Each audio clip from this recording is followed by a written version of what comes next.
Identify the precipitate formed when the solid above reacts with sodium hydroxide solution. We decided the solid above was copper chloride in the previous question, copper chloride. So sodium hydroxide is a test for cations.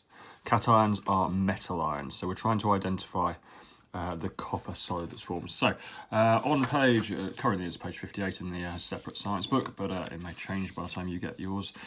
The page number is this table here of qualitative tests, and we just need to learn everything on this sheet.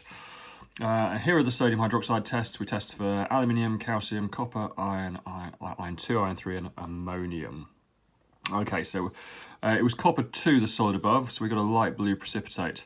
So the precipitate is the solid that's formed in the reaction between copper and sodium hydroxide solution. So what we've got on the right-hand side over here is an ionic equation. Cu2 plus, that's the copper ions.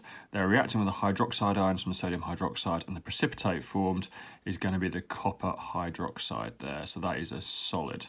So the precipitate formed is copper hydroxide. There you go. Copper hydroxide.